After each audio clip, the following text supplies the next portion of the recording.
Central অ্যাভিনিউয়ের ছবি দেখতে পাচ্ছেন, যেখানে বিজেপি এই ঘটনার প্রতিবাদে পুলিশের ভূমিকার তীব্র সমালোচনা করে, রাজ্য সরকারের সমালোচনা করে রাস্তা অবরোধ করেছে। বেশ কিছুটা সময় পেরিয়ে গিয়েছে সমীরণ, এখনো পর্যন্ত কি রাস্তা অবরুদ্ধ হয়ে রয়েছে?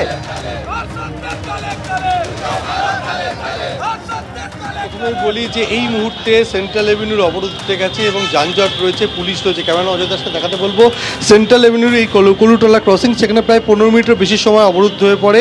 কলকাতা উত্তরের বিজেপির সভাপতি তমগ্ন ঘোষ তিনি যেটা জানিয়েছেন, যেহেতু পুজো এবং পুজোর বাজার কেনাকাটা চলছে এবং প্রচুর মানুষ রাস্তায় রয়েছে, এই যানজট হলে তাদের সমস্যা হবে এবং সেই কারণে তারা অবরোধ তুলে নেয়। তবে তাদের বক্তব্য যে যেভাবে কুলতলিতে 9 বছরের বালিকাকে ধর্ষণ করে নৃশংসভাবে খুন করা হয়েছে, সেই ঘটনার তারা সিবিআই তদন্ত দাবি করেছেন এবং আজকে মুরলীধর সেন নেলে তাদের রাজ্য দপ্তর থেকে বিজেপির যুব মোর্চার কর্মী সমর্থকরা তারা মিছিল করে বেরিয়ে আসেন, কলুটোলা মোড়ে আসেন, কলুটোলা ক্রসিংয়ে আসেন এবং সেখানে তারা টায়ার জ্বালিয়ে রাস্তা অবরোধ করে সেন্ট্রাল এভিনিউতে।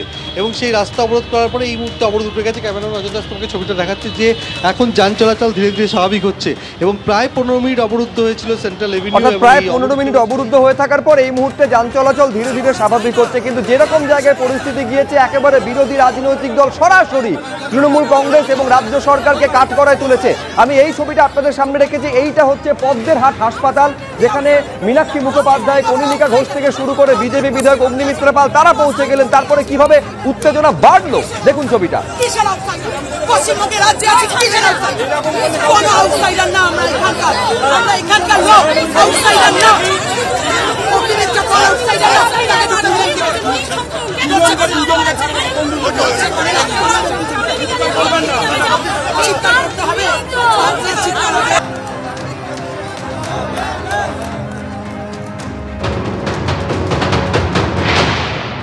মেয়েদের উপর এই ধরনের পাশবিক আক্রমণ, যদি এগুলো সত্যি এই লোক, এই জানোয়ার যদি এই সত্যি করে থাকে বা তো স্বীকারও করেছে, এগুলোকে প্রকাশ্যে টাঙিয়ে ফাঁসি দেওয়া উচিত অথবা গুলি করে মারা উচিত। তিলজলা মডেলে অ্যাজ আর্লি অ্যাজ পসিবল। এবং নতুন আইন যেটা হয়ে গেছে, রাজ্যপাল সই করে দিন, রাষ্ট্রপতি ছেড়ে দিন, যত তাড়াতাড়ি সম্ভব তদন্ত এবং ট্রায়াল শেষ করে মৃত্যুদণ্ড, ফাঁসি আমরা চাই। যারা যাচ্ছে এই সিপিএম বিজেপি, সিপিএম এর জমানায় এই ঘটনা বারবার হয়েছে। বিজেপি অন্য রাজ্যে এগুলো ভয়ঙ্করভাবে ঘটছে। এদের অরাজকতার প্ররোচনায় পা দেবেন না। কিন্তু মূল প্রশ্ন হচ্ছে যে পুলিশ কি প্রথম থেকে দায়িত্বশীল ভূমিকা পালন করেছে? এইটা হচ্ছে মূল প্রশ্ন। তার কারণ একেবারে জনরোষ এই কারণে আছড়ে গিয়ে পড়েছে, এই কারণে একেবারে পুলিশ ফাঁড়িকে ভাঙচুর করে আগুন ধরিয়ে দেওয়া হয়েছে, জ্বালিয়ে দেওয়া হয়েছে। পুলিশ তার কাজ যদি ঠিক মতো